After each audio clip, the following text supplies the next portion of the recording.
இந்த illustration 12 வந்து important question.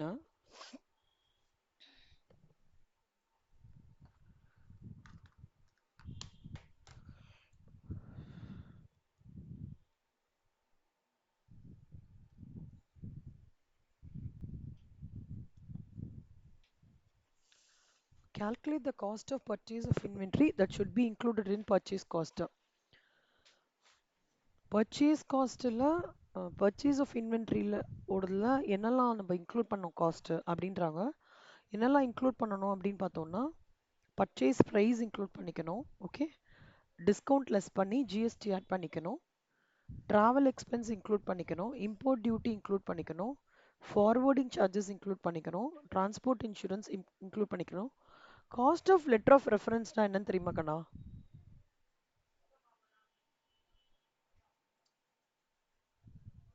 Any idea? இந்த ஃபேக்டரிங்னு ஒரு கான்செப்ட் தெரியுமா? நீங்க படிச்சிருக்கீங்களா? ஃபேக்டரிங்னு சொல்லிட்டு ஒரு கான்செப்ட் இருக்கு. Factoring, four feeding. இல்ல அந்த ஃபோர் ஃபீட்டிங் இல்ல செல்லம். இந்த ஃபோர் ஃபீட்டிங் அதாவது நான் சொல்ல எக்ஸ்பிளைன் பண்றேன்.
இங்க பாருங்க செல்லம், ஃபோர் ஃபைட்டிங் அதாவது இது எப்படின்னு சொல்றோம்? ஃபோர் ஃபைட்டிங் சொல்லலாமா?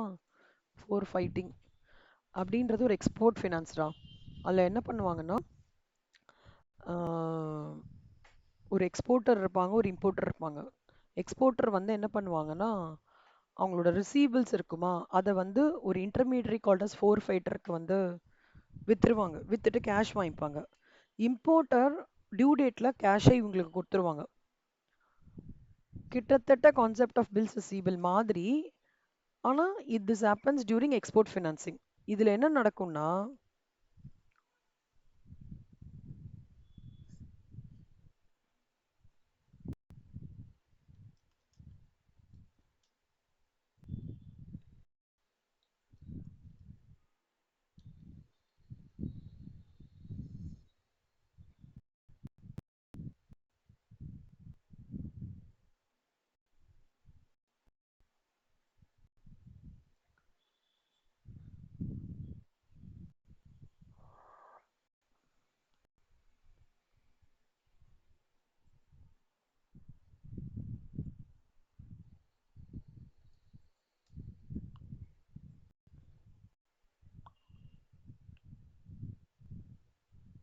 இது வந்து எப்படின்னா ஒரு ரெக்கமெண்டேஷன் லெட்டர் மாதிரி கண்ணோம். ஆம், அதாவது எக்ஸாக்டா எப்படி சொல்றதுன்னா ம், இந்த குவாலிட்டி செக்ன்னு சொல்லுவாங்க. இந்த கம்பெனியோட ப்ராடக்ட்டை நீங்க வாங்கிக்கோங்க அப்படின்னு சொல்லிட்டு ஒரு செகண்ட் செகண்டரி ரெக்கமெண்டேஷன் மாதிரி கொடுப்பாங்க ஸ்டாக்குக்கு. இந்த சப்ளையரோட இது அதோட காஸ்ட் ஆஃப் லெட்டர் ஆஃப் அந்த சிபாரிசு. இப்போ வந்து நம்ம ஒரு அப்ளிகேஷன் காலேஜ் அட்மிஷன் போகும்போது சிபாரிசு அப்படின்னு சொல்லுவோம்ல, சிபாரிசு லெட்டர் வச்சு அட்மிஷன் கிடைக்கும் தெரியுமா? அந்த மாதிரி என்னமோ வருது இல்லையா? அந்த மாதிரி குவாலிட்டி செக்குக்கு காஸ்ட் ஆஃப் லெட்டர் ஆஃப் ரெஃபரன்ஸ்னு சொல்லுவாங்க எக்ஸ்போர்ட் ஃபினான்சிங்ல. இந்த சப்ளையரோட கூட்ஸை வந்து நீங்க எடுத்துக்கோங்க. இது வந்து நல்ல குவாலிட்டியா இருக்கும். அதுக்கு வந்து ஒரு ஒரு ஒரு காஸ்ட் நிர்ணயம் பண்ணுவாங்க. அதுதான் இந்த cost of letter of reference. அது 1000 ருபீஸ். ஆனா அது எடுக்கக்கூடாது செல்லம். பர்ச்சேஸ் ஆஃப் இன்வென்ட்ரியில எடுக்கக்கூடாது. ஓகேவா? கமிஷன் அண்ட் brokerage பெய்டு எடுத்துடணும். அது பிரச்சனை கிடையாது. ஸோ இந்த கம்ப்ளீட் ஸ்ட்ரெச்லயே பர்ச்சேஸ் ப்ரைஸு, அதுக்கப்புறம் வந்து டிஸ்கவுண்ட் லெஸ் பண்ணிடுவீங்க. Travel expenses of purchase department GST add பண்ணுவீங்க. அப்புறம் இம்போர்ட் டியூட்டி எடுத்துப்பீங்க, ஃபார்வர்டிங் சார்ஜஸ் எடுத்துப்பீங்க, டிரான்ஸ்போர்ட் இன்சூரன்ஸ் எடுத்துப்பீங்க. இன்டர்னல் ஸ்டோரேஜ் காஸ்ட் எடுத்துக்க மாட்டோம்டா. அது வந்து கிட்டத்தட்ட ட்ரான்ஸ்ஃபர் ப்ரைசிங் மாதிரி. ஆம், எப்படின்னா வேர்ஹவுஸ் காஸ்ட் மாதிரி. ஒரு டிபார்ட்மெண்ட்டோட ஒரு டிபார்ட்மெண்ட் ஒரு மெட்டீரியலை ஸ்டோர் பண்ணி வச்சிருக்கோம். அந்த டிபார்ட்மெண்ட்டோட மெட்டீரியல் இன்னொரு டிபார்ட்மெண்ட் எடுத்துக்கிறதுன்னு வச்சுக்கோங்களேன். இன்டர்னலா டிபார்ட்மெண்ட்டோட அக்கௌண்ட்ஸ் இது பண்ணும்போது இன்டர்னல் ஸ்டோரேஜ் காஸ்ட் எடுத்துப்போம். ஆனா பர்ச்சேஸ் ஆஃப் ஸ்டாக்ல அதை எடுத்துக்க மாட்டோம். உங்களுக்கு புரியுதா நான் சொல்றது? Internal storage cost of receiving materials. Department okay. Cost of letter of reference எடுத்துக்க மாட்டோம். அதே மாதிரி internal transport between stock location எடுத்துக்க மாட்டோங்கண்ணா. இன்டர்னல் ஸ்டோரேஜோ இன்டர்னல் டிரான்ஸ்போர்ட்டேஷன் காஸ்ட்டோ காஸ்ட் ஆஃப் லெட்டர் எடுத்துக்க மாட்டோம். கமிஷன் எடுத்துப்போம். இதெல்லாம் எடுத்துக்கிறது தாங்கண்ணா இந்த டோட்டல் ஆஃப் 2,70,000 2,75,520. புரியுதா உங்களுக்கு? கரெக்ட் ஆன்சர் 2,74,500 கிடையாது. மாத்திக்கோங்க செல்லம். ஓகேவா? மாத்திக்கோங்க. இப்போ இங்க மெயினா நாட் டு டேக் என்னன்னு போட்டிருக்கேன். இப்போ இந்த சம்ல இந்த ஃபார்மேட் ஃபாலோ பண்ணிக்கோங்க. MCQ question, important question. ஆ ஆ, திப்தி இந்த கொஷின் மட்டும் படிக்கிறீங்களா திப்தி? ம்.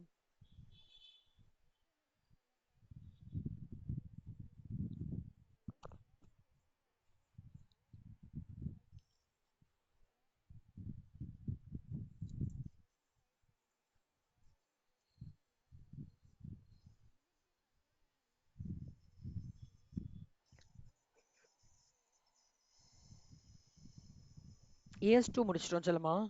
இப்போ AS10 வரும். ஃபர்ஸ்ட் என்ன அப்படின்றது பிரீஃப் பண்ணிடுறேன்.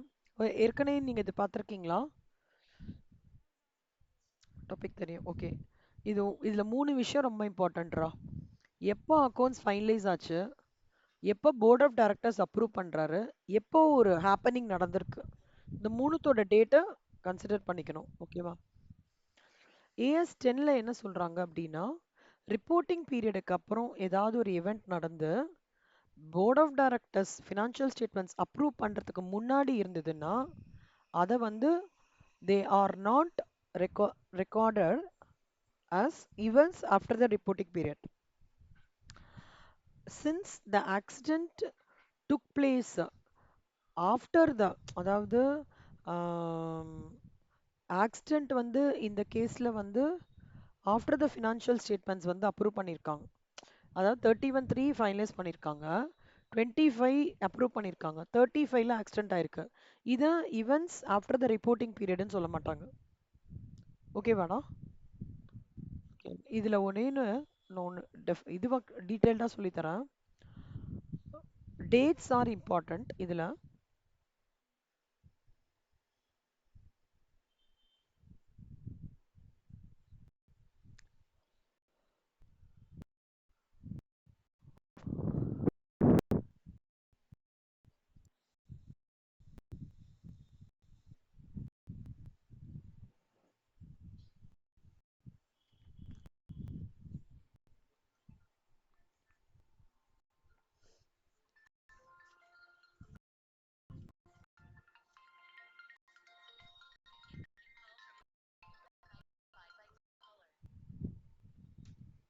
சில பேர் சொல்றியாடா? 100 இருக்குமா? 300 இருக்குமா? Okay okay. 204.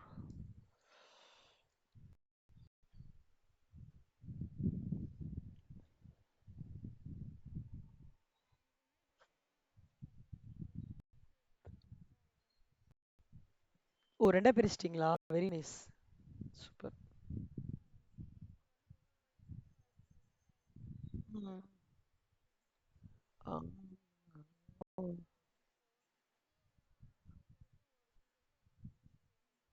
சூப்பர், சூப்பர்ரா.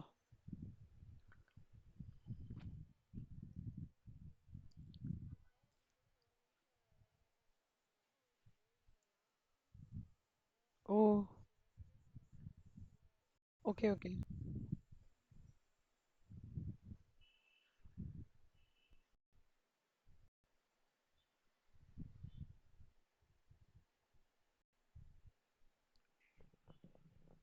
நேத்தியோட ரெக்கார்டிங் வந்து இன்னைக்கு லோட் பண்ணிடுறேன்டா. லோட் பண்ணி வச்சுட்டேன். நேமிங் மட்டும் பண்ணினேன்னா பண்ணிடுறேன். ஒரு 5 மினிட்ஸ் பண்ணிடுறேன். நீங்க இப்ப கிளாஸ் முடிச்ச உடனே நான் லோட் பண்ணிடுறேன். ஆ, ஆ, சரி கண்ணா. ஓகே. நான் முடிஞ்ச வரைக்கும் கரெக்டா லோட் பண்ணிடுறேன். எப்பாவது எனக்கு ஹேங் ஆயிடுச்சு அப்படின்னா மட்டும் கொஞ்சம் டைம் ஆகுதுன்னா மட்டும்தான் எனக்கு சரி வேற ஏதாவது நோட்ஸ் ஆஃப் லெசன் எடுத்துட்டு இருக்கேன். அது ஹேங் ஆயிடுச்சு அப்படின்னா மட்டும் சரி நம்ம நாளைக்கு மூவ் பண்ணிக்கலாம்னு வச்சிருவேன். அதர்வைஸ் இங்க பாருங்க கண்ணா. A firm takes some time to prepare and finalize the financial statements and further more time to get it approved by the board. Only after the financial statements are approved, they may be used by the users. This raises a question as to how to deal with the events occurring after the balance sheet date but before the date financial statements are approved for issue.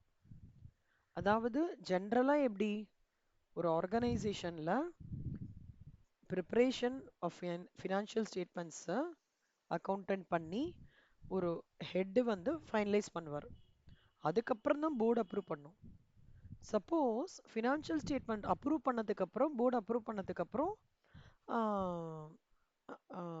ஏதாவது happenings நடந்திருக்குன்னு வச்சுக்கோங்க. அதாவது board approve பண்ணுறதுக்கு முன்னாடி ஏதாவது happenings நடந்திருக்கு அப்படின்னா எப்படி அதை அப்ரோச் பண்ணணும்? அந்த மாதிரி சூழ்நிலைகள்லாம் நிறைய வரும்ல. மெயினா வந்து ஃபயர் வரல சான்சஸ் இருக்கு இல்ல.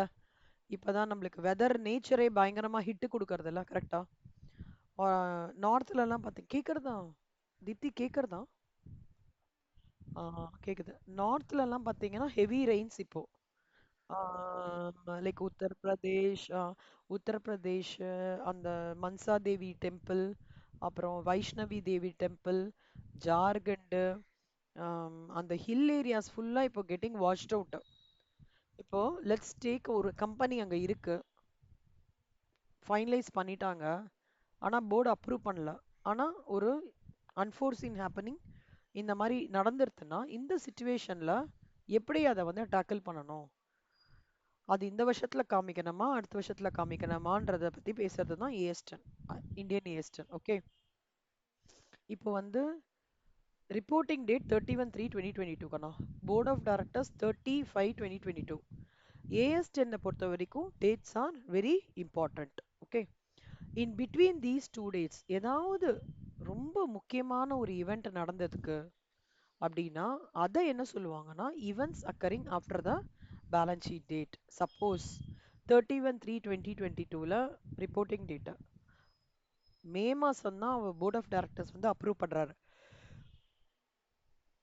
மே ஃபர்ஸ்ட் வீக்லயே ஒரு ஃபயர் வந்துடுது, அதன் மூலமா 15 லட்சம் ரூபாய் லாஸ் ஆயிடுதுன்னா அதை என்ன சொல்லுவோம்?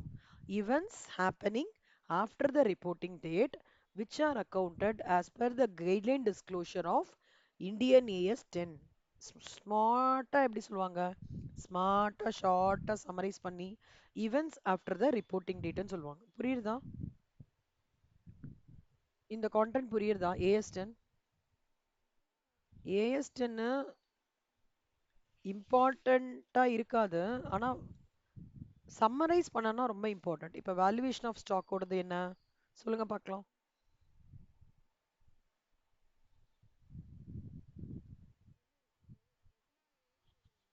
இல்ல, ஏ வேல்யூவேஷன் ஆஃப் ஸ்டாக் என்ன சொல்றது? ஏஎஸ் ஒன் என்ன சொல்றது?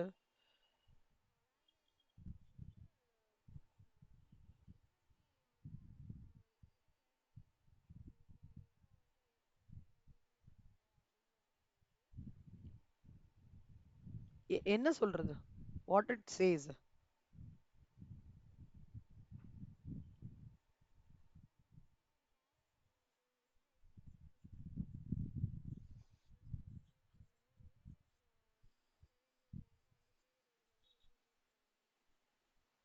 வேற என்ன சொல்றது? AS2 முக்கியமானதுடா.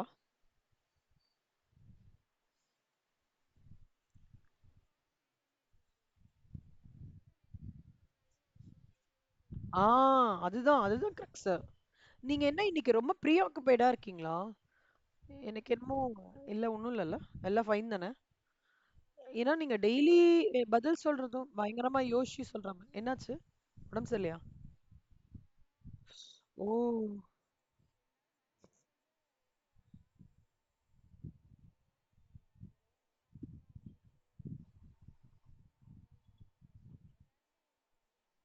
ஓ! அப்படியா? சரி, சரி, சரி. ஓகே கண்ணா. Take care. Your voice looks எனக்கு தெரியும்ல. டெய்லி என் ஸ்டூடெண்ட் எப்படி பண்றா? இன்னைக்கு எப்படி பண்றான்னு எனக்கு தெரியும்ல. அத வச்சு தான் நான் சொல்றேன். ரொம்ப ப்ரீ ஆக்குபைடா இருக்கீங்க மாரி தோணுது. ஓகே கண்ணா. ஓ! Okay, okay. Okay, fine. So AS2 மெயினா என்ன சொல்றதுன்னா, valuation of stock is done at cost or market price whichever is less. ஓகேவா? அதே மாதிரி AS10 என்ன சொல்றதுன்னா, events happening after the finalization of the accounts but before it is approved by the board are to be considered as events after the reporting period என்ற disclosure நம்ம கண்டிப்பா காமிக்கணும் அப்படின்றத சொல்றது. ஓகே. இப்ப இங்க பாருங்க செல்லம். இப்ப அத பேஸ் பண்ணி தான் நம்ம illustration 13 carry out பண்ணிக்கிறோம். இங்க ஒண்ணு தப்பா கொடுத்திருக்காங்க. Events occurring after the reporting period but before the financial statements are regarded. Not regarded இல்ல are regarded. மாத்திக்கோங்க. not கிடையாது regarded. அதனால இந்த accident took place வந்து after the financial statements have been approved. எப்போ அவங்க இது பண்ணிருக்காங்க? 20ஆம் தேதி போர்டு அப்ரூவ் பண்ணிடுச்சு. அப்புறம் தான் இது நடக்கிறதுன்றதுனால இது not treated as events after the reporting period. ஒருவேளை தீப்தி நீங்க சொல்லுங்க. ஏப்ரல் 1ஆம் தேதி இந்த ஃபயர் ஆக்சிடென்ட் நடந்திருந்ததுன்னா, ஆ, இந்த ஆக்சிடென்ட் நடந்திருந்ததுன்னா என்னன்னு ரிப்போர்ட் பண்ணலாம்? அத ஈவென்ட்ஸ் ஆஃப்டர் த ரிப்போர்ட்டிங் பீரியட்னு பண்ணலாம். கரெக்டா? போர்டு ஃபைனலைஸ் பண்ணிட்டு, போர்டும் அப்ரூவ் பண்ணிட்டு, அதுக்கப்புறம் தான் ஒரு ஈவெண்ட் நடந்ததுன்னா, அது events after the reporting period கிடையாது. ஃபைனலைஸ் பண்ணிட்டு, போர்டு அப்ரூவ் பண்றதுக்கு முன்னாடி அந்த இடைவேளியில அந்த நடுவுல இன்டர்வெல் ஏதாவது நடந்ததுன்னா மட்டும்தான் events after reporting period. புரியுதா? The objective of the standard is to prescribe when an entity should adjust its financial statements for the events after the reporting period. The disclosures that an entity should give about the date when the financial statements were approved for issue. Okay இது ஜென்ரலா சொல்றாங்கடா. இந்த ஸ்டாண்டர்ட நீங்களோட objective என்னன்னா ஒரு என்டிட்டியை வந்து should adjust its financial statements for the events after the reporting period.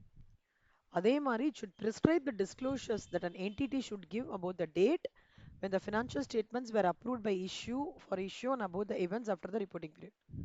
இது புரியுறதா? ரைட்டா.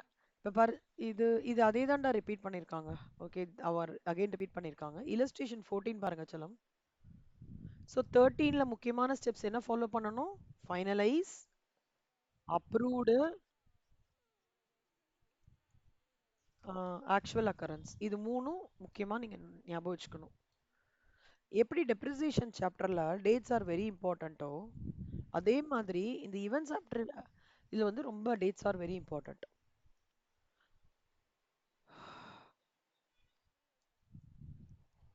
Read out பண்றியா செல்லம்? தேங்க்ஸ். முடியுமாடா உனக்கு? முடிஞ்சதுன்னா பாருங்க செல்லம். சரி முடிஞ்சதுன்னா பாருங்க கண்ணா. இல்ல நான் ஸ்லோவா நானே ரீட் அவுட் பண்றேன். Okay fine. ரீட் அவுட் பண்ணிட்டு ரீட் அவுட் பண்ணிட்டு நீங்களே உங்களோட அப்சர்வேஷன் சொல்லுங்க. நம்ம அப்புறம் ஆன்சர்ஸ் டிஸ்கஸ் பண்ணலாம்.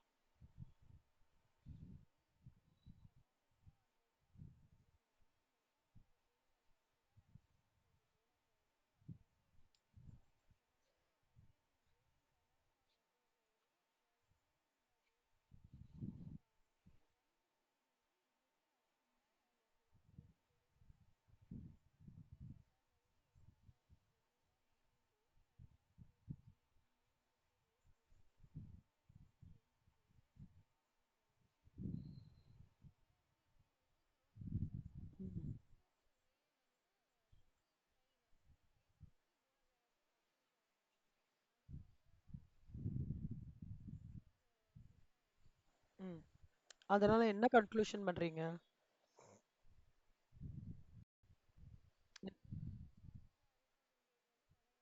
Very good. அவ்வளவுதான். அவ்வளவுதான். முடிஞ்சு போச்சா? இதுதான் climax. Not an event after the reporting date. இதுக்கு தான் செல்லமா நம்மளுக்கு 3 மார்க்கோ 4 மார்க்கோ அலைன் பண்ணுவாங்க இந்த வேர்டுக்கு தான். ஆஸ் பர் இந்தியன் ஏஎஸ்டன் வேற எதுவுமே எழுத வேண்டாம். இந்த மூணுத்தையும் எழுதிக்கோங்க. எப்பவுமே செம்ம படிச்சுட்டு நிறைய படிச்சுக்கோங்க. செம்ம நல்லா படிச்சுக்கோங்க. இந்த மூணுத்தையும் அழகா போட்டுக்கோங்க. போட்டுட்டு கடைசியா event after the reporting data நாட்டா அவ்வளவுதான் 4 மார்க். இதெல்லாம் வந்ததுன்னா சூப்பர்ரா Deepti. I wish all our papers, I pray God daily all our papers should be straightforward. நம்மளுக்கு கஷ்டமா இருந்தாலும் அதை ஹேண்டில் பண்ணிக்கிறதுக்கான நம்மளுக்கு அந்த பக்குவத்தை வந்து காட் வந்து நம்மளுக்கு கொடுக்கணும். அந்த presence ஆஃப் மைண்டை கொடுக்கணும். எல்லாத்தையும் ரீக்ளிக் பண்ற மைண்டை நம்மளுக்கு கொடுக்கணும். அதான் important. Because we cannot anticipate a B Com paper for a CMA. கரெக்டா? ஸோ ஐ ப்ரே காட் இந்த மாதிரி குட்டி குட்டி ப்ரெவிஷன்ஸ் வந்து we all should be able to crack out things very easily and come out successfully. Super. சரி. ம். Illustration 15 படிடா செல்லுமா.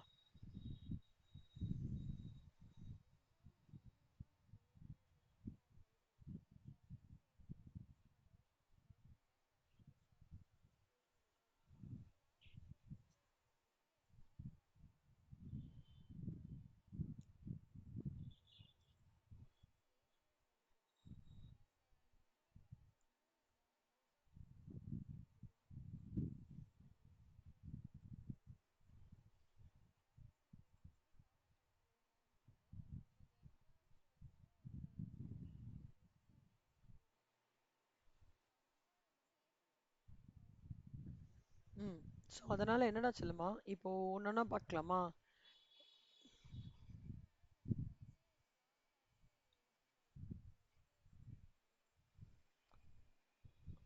ஆமா செல்லுமா, கரெக்ட். ப்ரீ எக்ஸிஸ்டிங் தான். கரெக்ட்.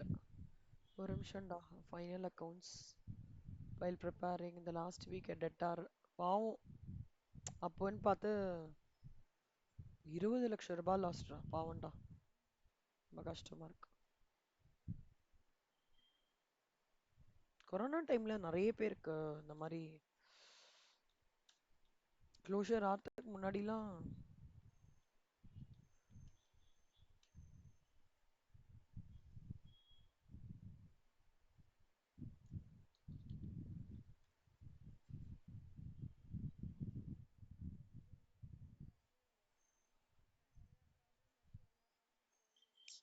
ரொம்ப கஷ்டம்டா.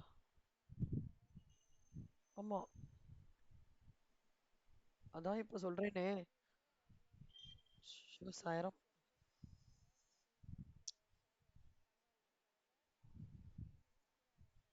ரொம்ப கஷ்டம்.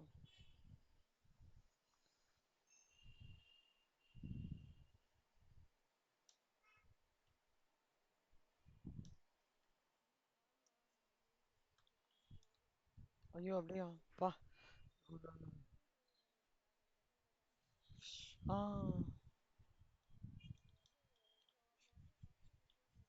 ஆ. பா.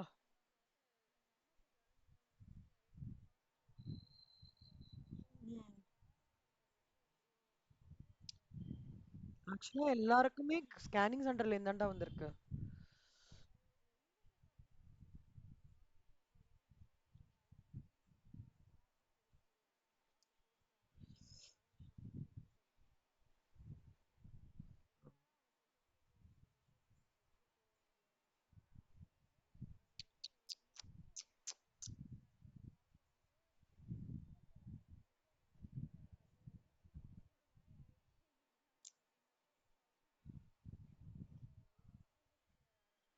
ஐயோ.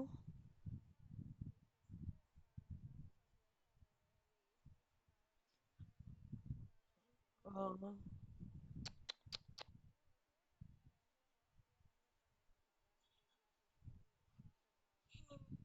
ஓ.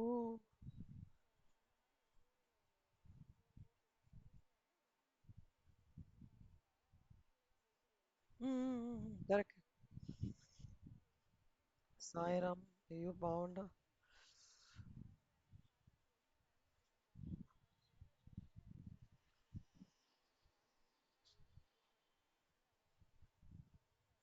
ஐயோ சாய்ராம். உங்களுக்கு இல்ல. ரொம்ப ரொம்ப கஷ்டம்டாண்ணா. அதாவது அதாவது அதாவது இன்னொன்னே ஒண்ணுமே சொல்லவே முடியல. அப்புறம் நல்லபடியா ஆ, ம். ஏன் அந்த ரெம்டிசிவியரா ஏதோ ஒரு இன்ஜெக்ஷன் வேற கிடைக்காம போய் ஆ, அப்படியா? ஆ கரெக்ட் கரெக்ட் கரெக்ட். ஆ ஐயோ அதை மறக்கவே மாட்டேன்டா. எங்க மாமியாருக்கு 40 வந்துருச்சு ஆக்சிஜன். வீட்ல தான் வச்சிருந்தோம். அதாவது இன்னும் 2 மணி நேரத்துல மாமியார் பிளைண்டு. எங்க மாமனாருக்கு ஒரு கண்ணு தான் தெரியும். பிளைண்ட போய் நான் எப்படி ஹாஸ்பிட்டல் அட்மிட் பண்றது? போனோம்னா யாரோ ஒருத்தர் இருக்கணும்ன்றாங்க. இவருக்கு கொரோனா. எனக்கு கொரோனா ஏதோ பாபா பிளெஸிங்ஸ்ல வரல. ஆனா நான் இங்க கோஆர்டினேட் பண்ணிட்டு இருந்தேன். என் பொண்ணுக்கு பல்லு வலி.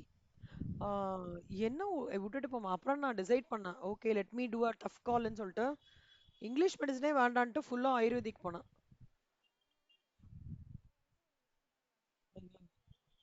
ஐயோ! ஏன்னா இவங்கள கூட்டின்னு போ முடியாதுன்னு சொல்லிட்டு நல்ல வேளை எங்களுக்கு ஒரு டாக்டர் கிடைச்சாங்கடா. விஷ்ணுபிரியா டாக்டர்னு சொல்லிட்டு சேலையூர்ல இருக்காங்க. தெய்வம் மாதிரி.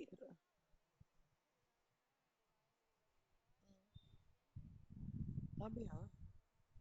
ஆ, ஆ, ஆ, ஆ.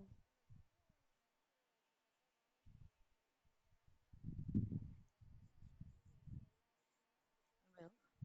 ம், ம், ம். ஆ,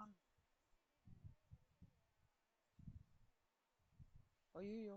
அதுக்கப்புறம் அவங்க வந்து மூணே 3 ஜூஸ் மாரி குடுத்தாங்கடா. அத டெலிவரி பண்ணாங்க. ஹோம் டெலிவரி பண்ணாங்க. அந்த ஜூஸ் குடுத்த உடனே என்னன்னு தெரியல செல்லம். 65, 70 வந்தது. திருப்பி அதே ஜூஸே 2 நாள் ரிப்பீட் பண்ண சொன்னாங்க. 92க்கு வந்துருச்சு ஆக்ஸிஜன். அதுல வர கட் ஆஃப் வேற 14 நாள் அந்த ஞாபகம் இருக்கா? 10th டே எப்படி இருக்கும்?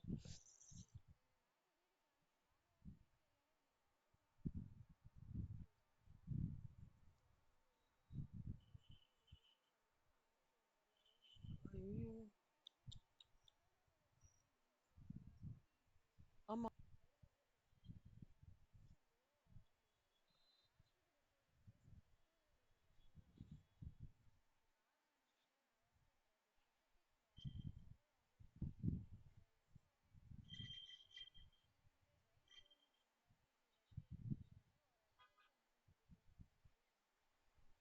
ஆக்சுவலா இப்ப இந்த மாரி குடுத்துருக்காங்கன்னு வச்சுக்கோங்க கண்ணா. நம்ம எந்த ஏஎஸ் அப்ரோச் பண்றதுன்னு தெரியாது இல்ல. இப்போ இந்த ஏஎஸ்10ஓட இது கனெக்டிங்கா இருக்கிறதுனால இது ஏஎஸ்10 அப்ளை பண்ணணும்னு தெரியாது. ஆ super. Correct. Super. Very good. Use பண்ணிருக்கேன். கரெக்ட். அவ்வளவுதான். சரி சரி. சூப்பர். புரிஞ்சுச்சா? அவ்வளவுதான். Very good. அதான் சிலதுல இந்த கீவேர்ட் மாதிரி பாத்துக்கோங்கண்ணா. இந்த ரிப்போர்ட்டிங் டேட்டு, இந்த இன்பிட்வீனோட டேட்டா கொடுக்கறது, அப்புறம் வந்து போர்டு வந்து அதுக்கப்புறம் தான் இந்த மாதிரி விஷயங்கள் வந்தாலே ஏஸ்டன் தான்.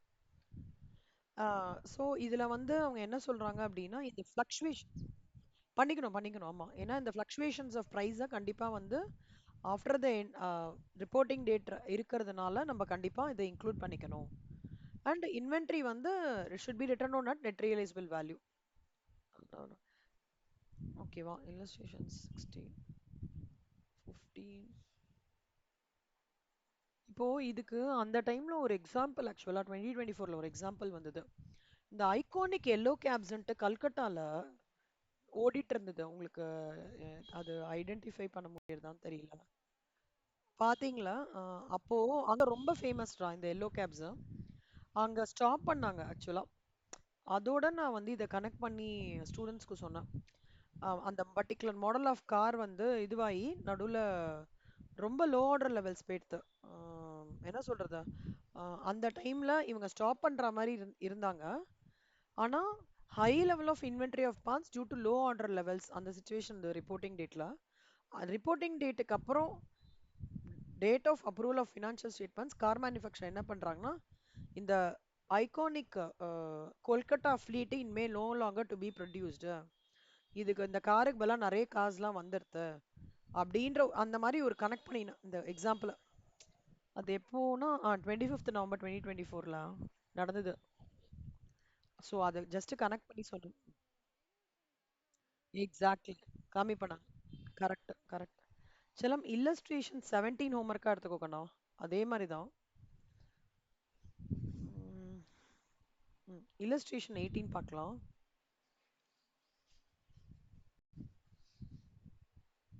அக்கௌண்டிங் ஸ்டாண்டர்ட்ஸ் ஆக்சுவலாக நம்மளுக்கு ரொம்ப ஈஸி. ரிப்போர்ட்டிங்கும் இதில் ஒன்று கவர் பண்ணிடுறேன்டா. சி அட்ஜஸ்டிங் எவன்ஸோட குட்டி குட்டி எக்ஸாம்பிள்ஸ் கொடுத்துருக்காங்க செல்லம், நல்லா பார்த்துக்கோங்க. ரிப்போர்ட்டிங் டேட்டுக்கு அப்புறம் ஏதாவது ஒரு கோர்ட்ல ஒரு ப்ரொசீடிங்ஸ் இருந்தாலோ ஒரு நிமிஷம். ரிப்போர்ட்டிங் டேட்டுக்கு அப்புறம் ஏதாவது கோர்ட்ல ஒரு ப்ரொசீடிங்ஸ் போறதுன்னு வச்சுக்கோங்களேன். கோர்ட்ல நம்ம கேஸ் போட்டிருக்கோம், நம்மளுக்கு ஃபேவரபிளாகவும் வரலாம் இல்லை அன்ஃபேவரபிளாகவும் வரலாம். ஓகேவா? இல்லை நான் வந்து ஒரு கஸ்டமர் வந்து பேங்க்ரப்சி ஃபைல் ஆயிருக்கு, அந்த மாதிரி கேசஸ். ஆனால் எல்லாமே ரிப்போர்ட்டிங் டேட்டுக்கு அப்புறம். இல்லை நான் வந்து ஆஹ், இந்த போனஸ் பேமெண்ட்ஸ் பற்றி டிஸ்கஷன்ஸ் பண்ணுறேன் ரிப்போர்ட்டிங் டேட்க்கு அப்புறம்லாம். இந்த மாதிரிலாம் விஷயம் இருக்குல்ல கண்ணா. ஆஹ், ஏதோ ஃப்ராட் இப்போ திடீர்னு பார்த்தீங்கன்னா இந்த ரெக்டிஃபிகேஷன் ஆஃப் எரர்ஸில் 3 விதமாக இருக்குல்ல. Before the preparation of trial balance, after the preparation of trial balance, after the preparation of PNL, 3 category இருக்கு, ஞாபகம் இருக்கா? அந்த 3வது கேட்டகரிக்கு அப்புறம் திடீர்னு நான் அது மேஜரா ஐயோ இந்த என்ட்ரியை விட்டுட்டேன்ற மாதிரி ஒரு சினாரியோ இருக்கும்ல. அந்த மாதிரி சினாரியோஸ் எல்லாமே reports occurring after the events occurring after the reporting டேட்னு அர்த்தம். ஓகேவா? அது இதுதான் இதோட எக்ஸாம்பிள் கரெக்ட்ஸ். இல்லஸ்ட்ரேஷன் 15, 16, 17 பார்த்துட்டோம்.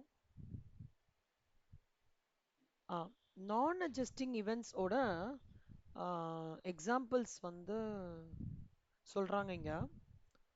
என்னெல்லாம் சொல்றாங்கன்னா ஹை லெவல்ல கோத்ரூ பண்ணிக்கலாம். ஒரு business combination or disposal of a major subsidiary after the balance sheet date, இதெல்லாம் நான் அட்ஜஸ்டிங் இவெண்ட்ஸ்னு சொல்றாங்க. ஒரு என்டிடி இந்த இந்த கீழே கொடுத்துருக்கிற கேட்டகரி ஆஃப் ரிலேட்டட் இவெண்ட்ஸுக்கான அட்ஜஸ்ட்மெண்ட்ஸை வந்து கரண்ட் இயர் ஃபினான்ஷியல் ஸ்டேட்மெண்ட்ஸில் ரெஃப்ளெக்ட் பண்ண முடியாது. தீஸ் ஆர் கால்ட் அஸ் நான். இப்போ நான் வந்து ஒரு மர்ஜருக்காக பேசுகிறேன், ஓகே, இல்லை ஒரு அமால்கமேஷனுக்காக பேசுகிறேன்னு வச்சுக்கோங்க, இல்லை ஒரு ரீஸ்ட்ரக்சரிங் ஆகுதுக்கணும், ஒரு கம்பெனியை ரீஸ்ட்ரக்சரிங் பற்றி பேசுகிறேன், இல்லை வந்து say for example tax rates, இப்போ ஜிஎஸ்டி ரேட்ஸ் 2 வாரம் முன்னாடி எல்லாம் மாறிடுதுல. இத நிறைய விஷயம் கம்மியா இருக்கு அப்படின்லாம் சொல்றாங்க. கரெக்ட். இதெல்லாம் வந்து இந்த ஃபைனலைசேஷன் ஆஃப் பிஎன்எல்க்கு அடுத்து போஸ்ட் நடந்தா கூட கரண்ட் இயர்ல அது இம்ப்ளிகேஷன் ஆகாதுச்சு. ஓகேவா? அதே மாதிரி லிட்டிகேஷன் உட்காந்துட்டு இருக்கு, ரொம்ப நாள் லிட்டிகேஷன்லாம், major litigation or events that occurred, அதாவது அந்த லிட்டிகேஷன் ஆரம்பம் சொல்றோம், லிட்டிகேஷனோட ஆரம்பம் 31st டைம் 1st April தான் இருந்தது. 31st 3 2024 நான் ஃபைனலைசேஷன் பண்ணிட்டேன். ஆனால் 1st April தான் அந்த லிட்டிகேஷன் இருந்தது. அந்த மாதிரி இருக்கிற பட்சத்தில் எப்பவுமே ஞாபகம் வச்சுக்கோங்க, that will not come under the non adjusting events after the reporting period. ஏன்னா 1st April தான் சுக்லாம்பரதமே இந்த லிட்டிகேஷனுக்கு போட்டிருக்காங்க, அப்போ வராது. எந்த லிட்டிகேஷன் நான் போன ஃபினான்ஷியல் இயர்லேயே ஸ்டார்ட் பண்ணி கோயிங் கோயிங் கோயிங் அப்படின்னா தான் 31/3 நீங்கள் காமிக்கணும். ஸோ அதை ஞாபகம் வச்சுக்கோ செல்லம். That come exactly. Next financial ஸ்டார்டிங்கில் பண்ணுறதை எடுத்துக்க கூடாது, அதை ஞாபகம் வச்சுக்கோங்க. இதெல்லாம் தான் கண்ணா. இப்போ எக்ஸ்சேஞ்ச் டிஃபரன்சஸ் வரலாம். Going concern. Okay, exchange differences, இது அப்படியே படிங்களா கண்ணா.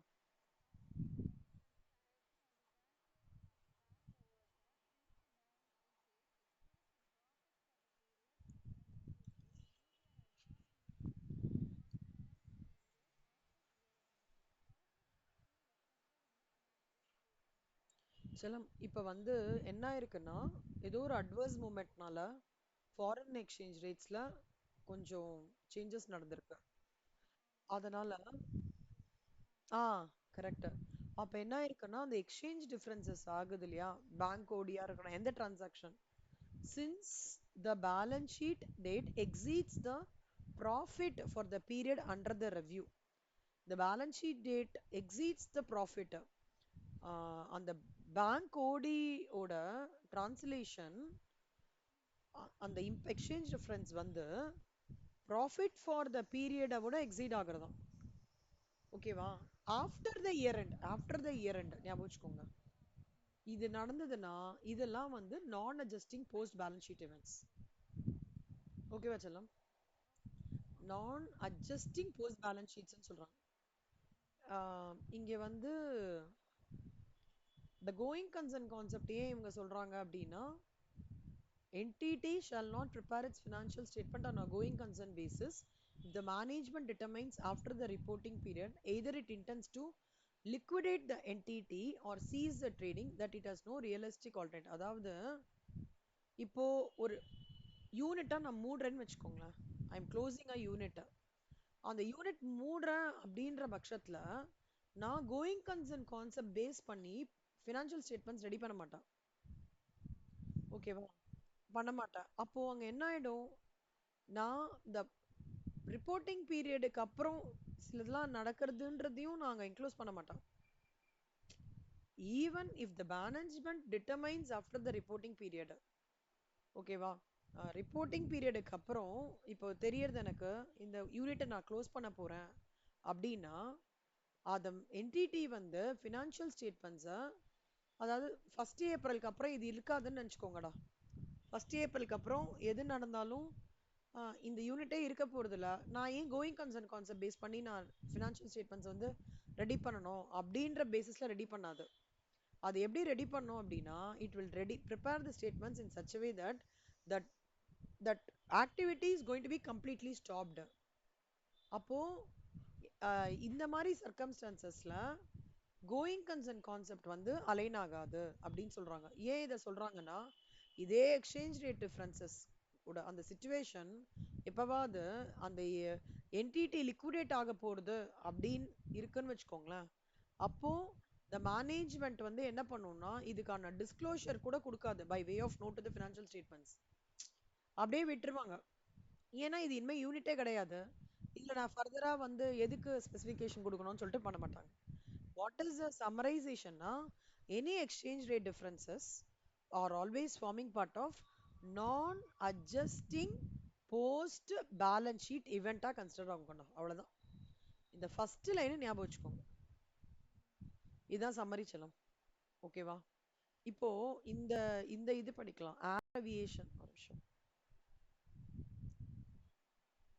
Company is sure of liquidation. Now, no point in preparing financial statements.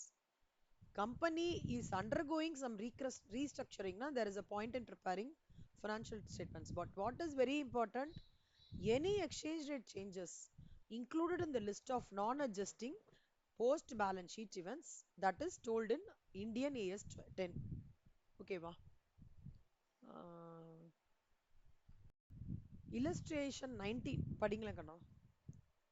Restructuring ப்ரோக்ராம்னா என்னன்னு சொல்லிடுறேன்டா. ரீஸ்ட்ரக்சரிங் ப்ரோக்ராம்னா கம்பெனில ஹை பெய்டு பீப்புள் இருக்காங்க தெரியுமா, அவங்களோட salary பேட்டர்ன், அவங்களோட எஃபிஷியன்சி லெவல், அவங்களோட கான்ட்ரிபியூஷன் டு த கம்பெனி எல்லாத்தையும் அலசி ஆராய்வாங்க. ஆராய்ஞ்சு என்ன பண்ணுவாங்கன்னா, இவர் நிஜமாலே தேவையா இந்த ஆர்கனைசேஷனுக்கு, இல்லை இவர் அனுப்பிச்சிடலாமா, அந்த மாதிரி யோசிக்கிறது தான் ரீஸ்ட்ரக்சரிங் ப்ரோக்ராம் சொல்லுவாங்க. அப்போ இந்த ஹைலி பெய்டு இருக்கிறவங்களுக்குலாம் செக் இப்ப நிறைய நடந்துட்டு இருக்கு தீப்தி. ஆக்சுவலா நிறைய ஆர்கனைசேஷன்ல லே ஆஃப் பண்றாங்க, கம்மி salary இருக்கிறவங்களை எடுக்கிறாங்க. ஏஐ வேற வந்திருக்கு, பாட் இருக்கு, பிபிஆர் பிசினஸ் ப்ராசஸ் இன்ஜினியரிங், அந்த இதெல்லாம் நீங்க பிடிஏல படிப்பீங்க, அதெல்லாம் வந்துச்சு. இதெல்லாம் வந்ததுனால இந்த ஹை பெய்டு இருக்கவங்க ஒரு ஆள் இருந்தா போதுமே, எதுக்கு அந்த வேலையை பாட் பண்றதோ இல்ல இந்த வேலையை ஏஐ பண்றதோ முடிச்சிடலாமே அப்படின்ட்டு இந்த அப்படியாடா? ஓ.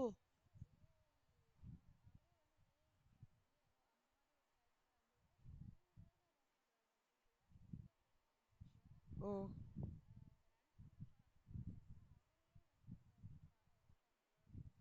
ஐயோ. ரொம்ப கஷ்டம் இல்லடா?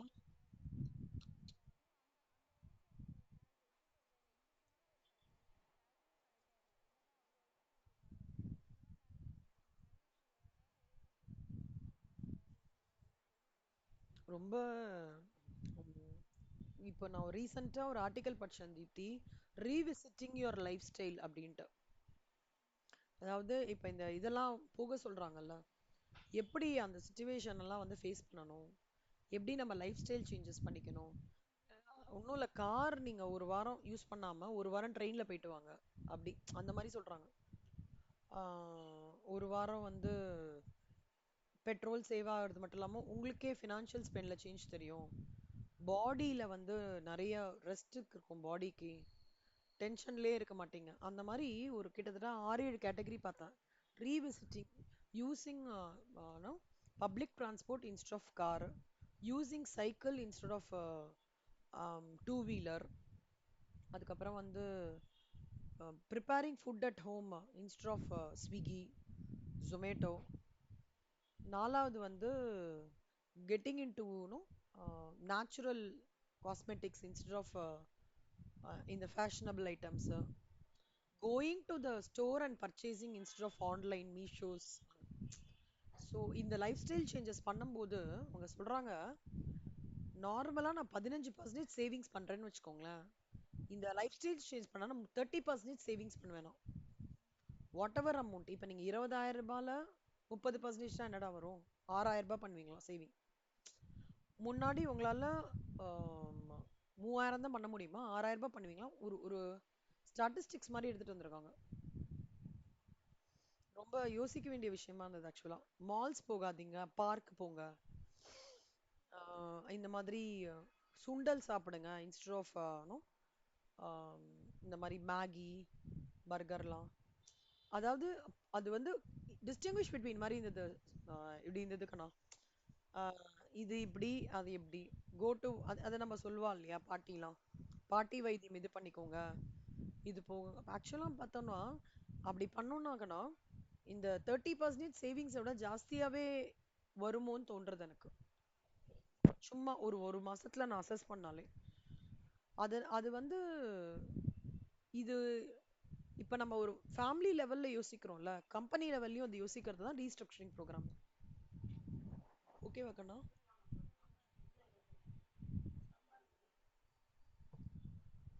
ஸோ அதான் சொல்லலாம்.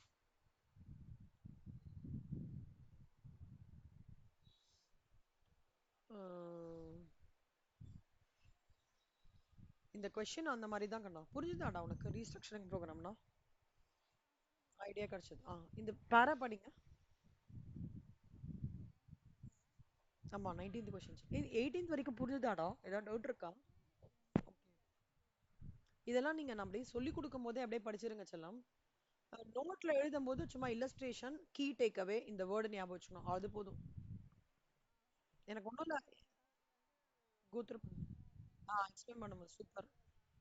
தேங்க்யூ ஸோ மச்டா. ஸ்ரேயா வந்து ஸ்ரேயாக்கு வந்து நிறைய படிக்கணும், நிறைய நாலேஜ் கெயின் பண்ணிக்கணுன்ற இன்ட்ரெஸ்ட் ஜாஸ்தி. ப்ராப்ளம் என்னன்னா டைம் இல்லை ஸ்ரேயாக்கு. So she has lot of interest. இல்ல இல்ல, ஆக்சுவலா இன்னைக்கு காலேஜ் சொன்னாங்க. நான் எனக்கு 4 o'clock அப்புறம் இந்த த்ரோட்டுக்கு கொடுத்துருக்காங்கடா அப்பாயின்மெண்ட்டு. சரி, அதனால ஸ்ரேயா கிட்ட நம்ம அப்புறம் பேசலாம். இன்னொன்னு இந்த இந்த இந்த பார்ட் ஆஃப் இல்லஸ்ட்ரேஷன்ஸ் வீடியோ பார்த்தாலே ஈஸியா புரிஞ்சிடும். ரொம்ப டஃப் எல்லாம் கிடையாது. இப்போ இதுவே வந்து ஒரு நான் கேபிட்டல் பட்ஜெட்டிங்கோ இல்ல காஸ்ட் ஆஃப் கேபிட்டலோனா நான் இந்த ஷெட்யூல் பண்ணியிருக்க மாட்டேன் டைம். இது கொஞ்சம் ஈஸியா புரிஞ்சிரும். ரொம்ப சிம்பிளிஃபைடு இல்லாதான் இருக்கும் அப்படின்ட்டு தான் சரி I thought okay, let's take a call like that அப்படின்ட்டு. ஓகே சொல்லுங்க. இது படிங்க.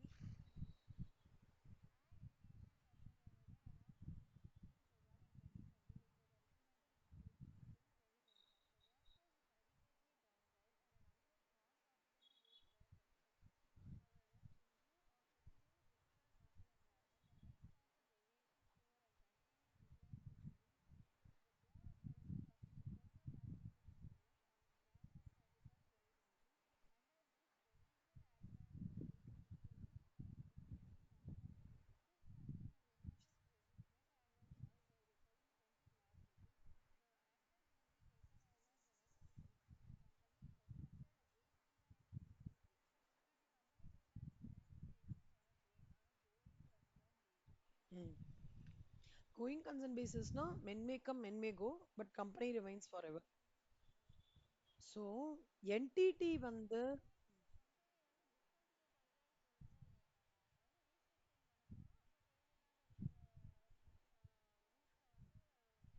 சஸ்பெண்ட் பண்றாங்க. ஆமா ஆமா செல்லம். ஸோ ஒர்க் ஃபோர்ஸையும் கம்மி பண்ண போறோம், நான் ப்ராஃபிட்டபிள் ரூட்ஸையும் ஸ்டாப் பண்ண போறோம். இந்த மாதிரி ரீஸ்ட்ரக்சரிங் பண்ண போறோம். ஸோ இஃப் த மேனேஜ், அதாவது ஒரு யூனிட்டியே, ஒரு பெரிய ஆர்கனைசேஷன்ல ஒரு யூனிட்டியே நான் வந்து ஸ்டாப் பண்ண போறேன் அப்படி அப்படின்றது தான் வந்து நம்ம இங்க படிச்ச statement. Entity shall not prepare its financial statement on going concern basis. இப்போ இந்த சுச்சுவேஷன்ல கம்பெனி அவங்க வந்து என்னன்னா, நான் அந்த ரீஸ்ட்ரக்சரிங் பேக்கேஜும் அடிஷ்னலா பண்ணினேன்னா it which has to be regional, ஒரு நிமிஷம்டா, aircraft will be reduced by at least 15 aircraft. அதனால எனக்கு 200 லேக்ஸ் வந்து அதன் மூலமா எனக்கு நெட் ஆனுவல் காஸ்ட் கம்மியாகும் அப்படின்னு சொல்றாங்க. அதாவது டூ திங்ஸ் என்னன்னா, actions will be taken over the next 15 years. Company is expecting a break even. So இது எப்படி பார்க்குறோம்னா, the entity வந்து shall not prepare its financial statement on a going concern basis. ஆனா the company, should the company prepare its அதுக்கு என்னன்னா, இல்ல the company வந்து should prepare its financial statements on a going concern basis. ஏன்னா a part of the route or a part of the workforce is only going to be downsized. அதனால இந்த company கண்டிப்பா going concern பேசிஸ்ல தான் financial ஸ்டேட்மெண்ட்ஸை வந்து ready பண்ணணும் அப்படின்றது தான் கன்க்ளூஷன். புரியுதா உங்களுக்கு? ஆ. இப்போ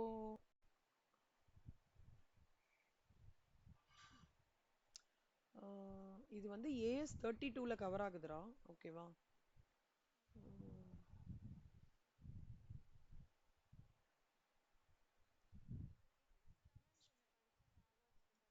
கஷ்டமா இருக்குல்ல? ம். ம். Correct correct.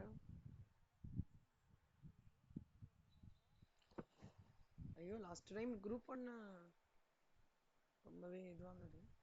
Financial accounting paper format படியே இல்ல அது. கேட்கல. பேட்டர்ன் படியே இல்ல அது. ஃபுல்லா அக்கௌண்டிங் ஸ்டாண்டர்ட் சுத்தி வச்சு கேட்டாங்க.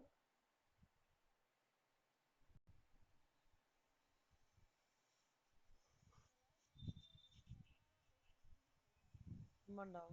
ஃபினான்ஷியல் அக்கௌண்ட் பேப்பர் ஏதோ டஃப் பண்ணிட்டாங்களோன்னு தோணுது எனக்கு.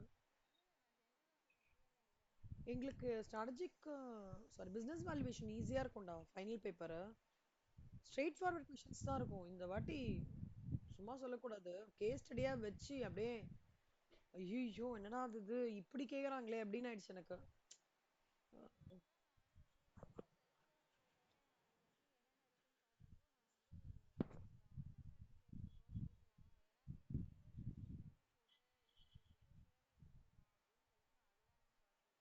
இல்ல இல்ல, ஆண்டர்பிரினர்ஷிப் போடுங்க. ஏன்னா ஆண்டர்பிரினர்ஷிப் தான் இப்போ need of the hour.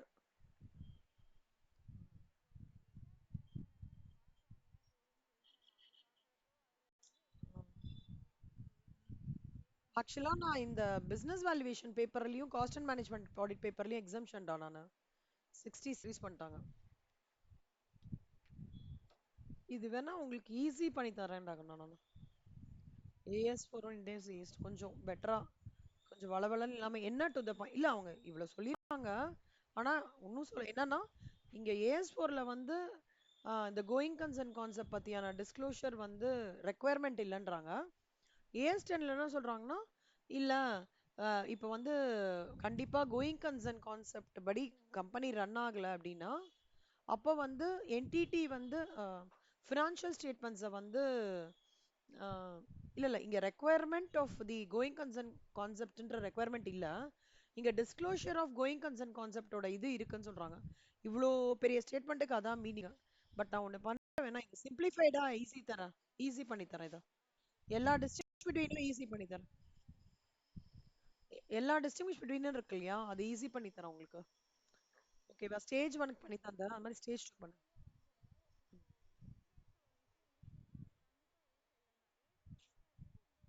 Ah exact ஆமா. ஆனா அத வந்து கார்வ் அவுட் அந்த மாதிரி நிறைய வேர்ட்ஸ்லாம் யூஸ் பண்ணிருக்காங்க. நான் குட்டியா ஈஸியா யூசர் ஃப்ரெண்ட்லியா பண்ணி தரேன். செல்லம், இல்லஸ்ட்ரேஷன் 20 நீங்க ஹோம்ஒர்க்கா போடலாங்கண்ணா. இல்லஸ்ட்ரேஷன் 21 ஹோம்ஒர்க்கு, 22 ஹோம்ஒர்க் செல்லம், 23 ஹோம்ஒர்க் எடுத்துக்கோங்க, 24 ஹோம்ஒர்க்கு. எது வரைக்கும் ஹோம்ஒர்க் சொல்லிடுறேன். 21, 22, 23, 24 ஒரே இதுல போட்டிருக்கேன்டா. அப்பனா மொத்தமாவே ஒரே கான்செப்ட் தான். 25 வரைக்கும் ஹோம்ஒர்க் எடுத்துக்கோ செல்லம். 26, ஆமா இருங்க, 26 இல்ல செல்லம், 26ம் அதே தான். ஆஃப்டர் இது 27ம் அதே தான். ES10, 28, 29, 30 வரைக்கும் அதே தான்டா. ஓகேவா, 30 வரைக்கும் அதே தான். நீங்க குட்டி குட்டியா இருக்கும்டா, டஃப்பாலாம் இருக்காது செல்லம். இதுல இருந்து எம்ப்ளாயி பெனிஃபிட்ஸ், நெக்ஸ்ட் செஷன்ல இருந்து எம்ப்ளாயி பெனிஃபிட்ஸ் ஆரம்பிக்கிறேன். இன்னொரு 35 இல்லஸ்ட்ரேஷன்ஸ் தான் இருக்கு. ஓகே, அது ஒரு 2 கிளாஸ், மேக்ஸிமம் 2 கிளாஸ், அதுக்கு மேல ஆகாது. நான் ஒரு 3 கிளாஸ்ல எடுக்கிறேன். நான் கடகடன்னு எடுக்காம கொஞ்சம் 3 கிளாஸ் ஸ்ப்ரெட் ஓவர் பண்ணி எடுக்கிறேன். நான் அந்த டிஸ்டிங்விஷ் பிட்வீன் மட்டும் உங்களுக்கு நான் பார்த்துட்டு சொல்றேங்கண்ணா. எல்லாத்துக்குமே, நாட் ஒன்லி ஃபார் எல்லாத்துக்குமே இருக்குல்ல டிஸ்டிங்விஷ் பிட்வீன். ஒரு நிமிஷம் இருங்களா. திஸ் திஸ் வர்சஸ் திஸ் அப்படின்னு இருக்கு.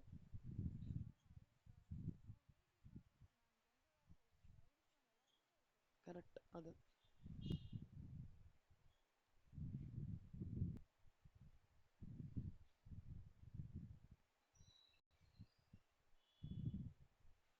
எல்லாத்துலயுமே இருக்குல்ல, அந்த மாதிரி பண்ணி கொடுக்குறேன்டா.